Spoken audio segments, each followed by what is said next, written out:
children's rights and advocacy with a particular emphasis on child welfare. One of the issues that I'm best known for is that of broken adoptions and adoption subsidy misuse. In the U.S., most of the youth adopted from foster care have a monthly subsidy that is attached to their care.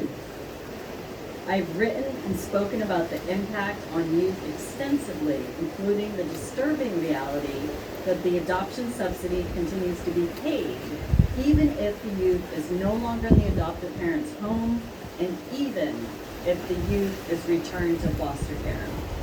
The youth I've worked with who experienced a broken adoption are often homeless, back in foster care, or are couch hopping. When Chelsea Maldonado, a survivor of Tranquility Bay, initially contacted me about Atlantis Leadership Academy, it was to make me aware that several of the youth who were removed and in Jamaica's custody were adoptees whose families did not want them, who were refusing to cooperate with the embassy or Child Protective Family and Services Agency for their return, leaving these youth abandoned in Jamaica's custody. It was this issue that brought me to Jamaica to offer CPFSA my child welfare expertise in the United States, as it's a very complex system. Every state is different, and some states are county-based, which makes it even more complicated. Ultimately, my efforts were to work and advocate for these youth pro bono. Now that I'm on the ground in Jamaica, I realize that the same issues that plague the child welfare system in the U.S., including predatory residential youth programs, also similarly impact families seeking private placement. Unlike facilities that cater to the child welfare system, private youth residential programs like Atlantis are often unlicensed, unsupervised, and unregulated, both domestically and abroad. The Jamaican authorities are being criticized by the media for not simply sending the American youth back to the U.S.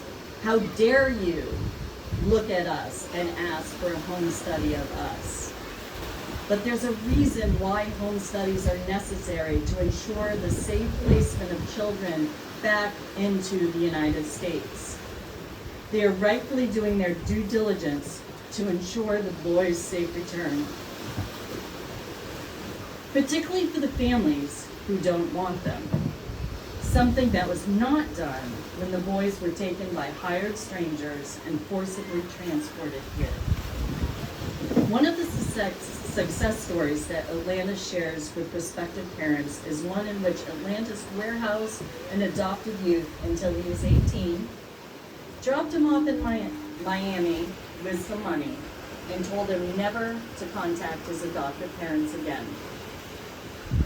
This story was also allegedly shared with the boys by staff, telling them that this youth had been shot and that they could end up just like him.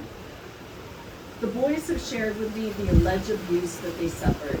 Besides hell workouts, they were allegedly subjected to bizarre stress positions, which are commonly used in oppressive regimes. According to the boys, following an escape attempt, after being subjected to beatings and threats, they were kept in one of these positions and forced to stay awake for days. In their statements, the boys claimed that their food was restricted for weeks at a time.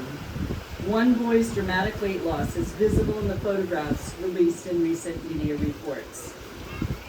Through this investigation, I've discovered that many of the youth were involved in either the child welfare or juvenile justice system in the U.S. when they were sent to Jamaica.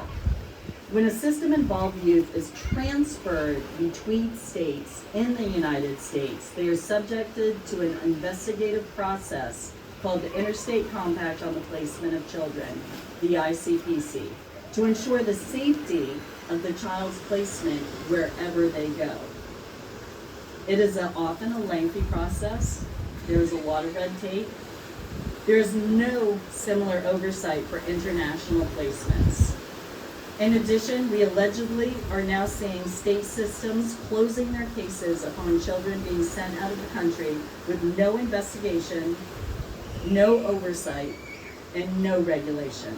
A significant gap in the system which has clearly endangered these youth and many others who were already vulnerable in the states that they came from. As I've taken a deeper dive into private residential programs, the so-called troubled teen industry, I discovered that many of the facilities are specifically targeting adopted youth, both stateside and overseas.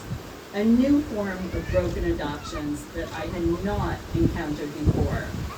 And alarmingly, another facility called Youth the Voice Academy, YOVA, is operating here in Jamaica with at least 150 adopted youth, the majority from the U.S. and adopted from foster care. These youth who thought that they were getting security and safety in a home, being sent overseas to potentially an abusive facility. Their leadership here at YOVA allegedly has direct ties to a private school in West Virginia called Miracle Meadows that was forcibly closed for the sadistic torture of the children in their care.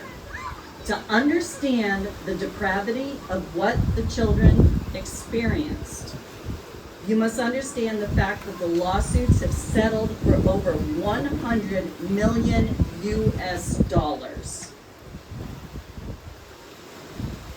And former staff are now in charge and operating here in Jamaica. Given the gravity and expansiveness of this issue, I have formed a nonprofit law firm, Famous Youth Law and Advocacy, to advocate for discarded and abandoned children and youth, both domestically and internationally. This is only the beginning, and I hope to bring greater awareness to the issues involved, create change in policy and practice, and most important, elevate the voices of the youth that have been impacted by broken adoptions in facilities like Atlantis. These young men are often misunderstood and mislabeled as bad kids, liars, manipulators.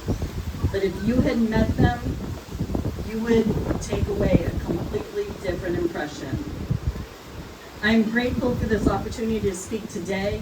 I'm grateful Paris's presence here today and the other advocates.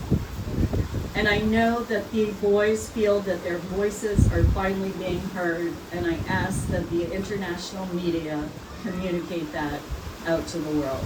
Thank you.